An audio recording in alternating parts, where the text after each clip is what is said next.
और आज बात धामी की पर्वत प्रतिज्ञा थी, क्योंकि जिस शपथ का इंतजार पूरे उत्तराखंड को था वो हो गई है। पुष्कर सिंह धामी फिर से उत्तराखंड के मुखिया बन गए हैं। उनके साथ 8 धुरंधरों ने भी मंत्री पद की शपथ ली है, जिसमें अनुभवी से अनुभवी युवा चेहरा शामिल किया गया है। मतलब पहाड़ पर विकास की कहानी लिखने के लिए टीम धामी पूरी तरीके से तैयार है, लेकिन धामी को फ्री हैंड तभी मिलेगा जब वो विधानसभा की अग्नि परीक्षा को पास करेंगे।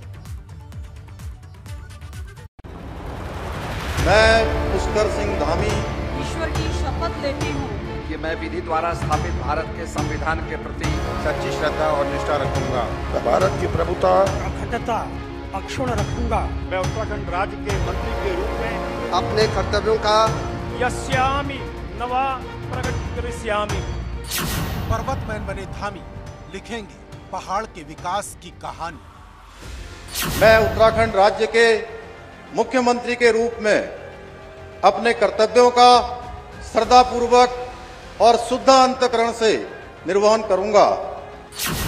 पुष्कर के 8 धुरंधर बन गए सबसे बड़े सिकंदर। ईश्वर की शपथ लेता हूं कि मैं विधि द्वारा स्थापित भारत के संविधान के प्रति सच्ची श्रद्धा और निष्ठा रखूंगा। धामी 2.0 का मेगा शो।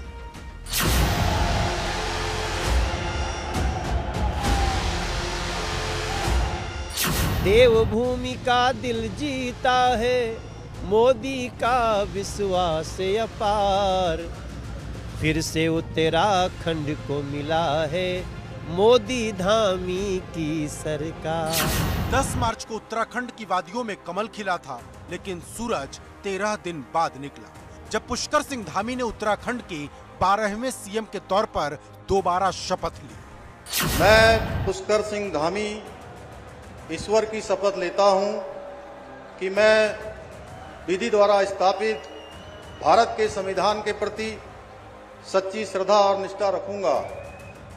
मैं भारत की प्रभुता और अखंडता अक्षुण्ण रखूंगा। पुष्कर सिंह धामी के साथ उनके 8 धुरंधरों ने भी शपथ ली, जिसमें सतपाल महाराज, प्रेमचंद्र अग्रवाल, गणेश जोशी, धन सिंह रावत, सुबोध उनियाल, रेखा आर्य, चंदन रामदास और सौरभ बहुगुणा जैसे धाकड़ शामिल थे। हालांकि एबीपी गंगा ने शपथ से 3.5 घंटे पहले ही धामी 2.0 की पूरी तस्वीर साफ कर दी थी, और जब शपथ ग्रहण समारोह शुरू हुआ तो एबीपी गंगा की खबर पर 100% मुहर लग गई।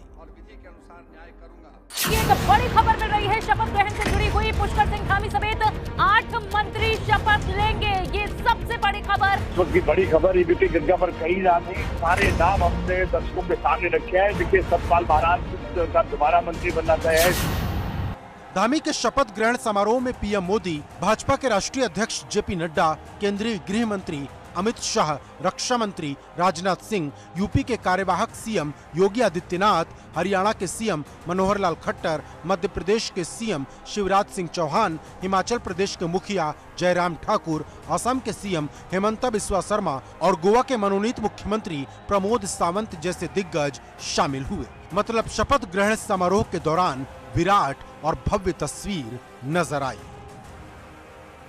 वो मंच पर बैठे हैं, यूपी के मुख्यमंत्री योगी आदित्यनाथ मंच पर बैठे हुए हैं, हरियाणा के मुख्यमंत्री अब मंच पर बैठे हुए हैं, उसके अलावा मध्य प्रदेश के मुख्यमंत्री मंच पर बैठे हुए हैं, राजनाथ सिंह भी मंच पर बैठे हुए हैं, उसके अलावा नितिन गडकरी मंच पर बैठे हुए हैं। तमाम जो नेता हैं वो यहाँ पर बैठे हुए हैं। तो कुल मिलाकर ये कह सकते हैं, क्योंकि देखिए 2 तस्वीरें हैं, 2 तस्वीरें बड़ी खूबसूरत है। एक मंच की तस्वीर देखेंगे आप, और दूसरी तरफ पीछे की जो तस्वीर है, वो जो लोग हैं वो सुबह से लगभग 10 बजे तक यहाँ पहुंचे हुए हैं। 10 बजे से वो इंतजार यहाँ कर रहे हैं। लगातार प्रधानमंत्री नरेंद्र मोदी और भारत माता की जय जयकार के नारे लग रहे हैं।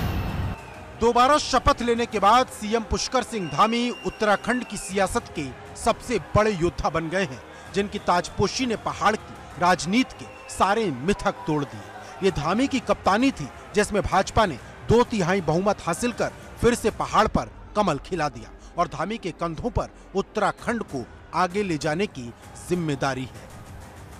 उत्तराखंड वासियों ने जो योगदान दिया है उसके प्रति आभार व्यक्त करने, श्री पुष्कर सिंह धामी जी के नेतृत्व में उत्तराखंड के अंदर बनी नई सरकार को अपनी शुभकामना देने के लिए और विश्वास व्यक्त करते हैं कि प्रधानमंत्री जी के विजन के अनुरूप उत्तराखंड विकास की नित नई ऊंचाइयों को प्राप्त करेगा। नहीं, जिस प्रकार से पुष्कर धामी जी ने जब से वो सीएम के पद पे आए और जिस प्रकार से उन्होंने उत्तराखंड देवभूमि को दिल से जोड़ा, उसका निर्णय उत्तराखंड ने दिया।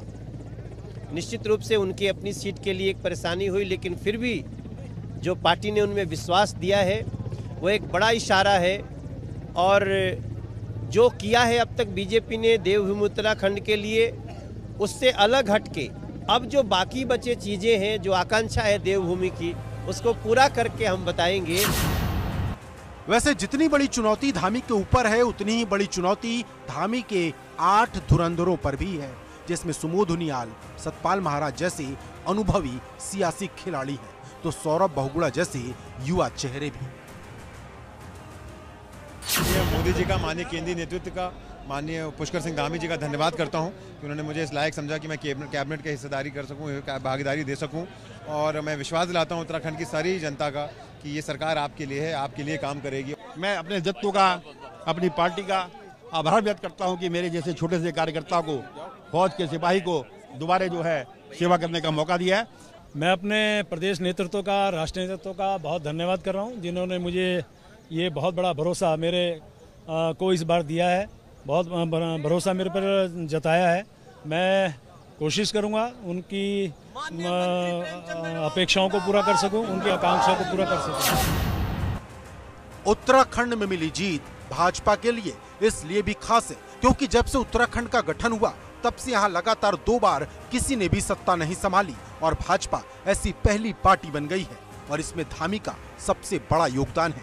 जिन्हें 6 महीने का वक्त मिला तो उन्होंने ऐसी पावर हिटिंग की कि पहाड़ पर भाजपा का स्कोर एंटी इनकम्बेंसी के बावजूद 47 के पार पहुंच गया। हालांकि धामी खुद हार गए, लेकिन उत्तराखंड की राजनीति के सबसे बड़े बाजीगर बन गए। अब 6 महीने के भीतर उन्हें चुनावी अग्नि परीक्षा से गुजरना होगा, जिसे पार करने के बाद धामी न सिर्फ फ्री हैंड हो जाएंगे बल्कि पहाड़ के सबसे बड़े सिकंदर बन जाएंगे। देहरादून से अविनाश तिवारी, अवधेश मिश्रा और पंकज राणा के साथ रवि कैंतुरा, एबीपी गंगा।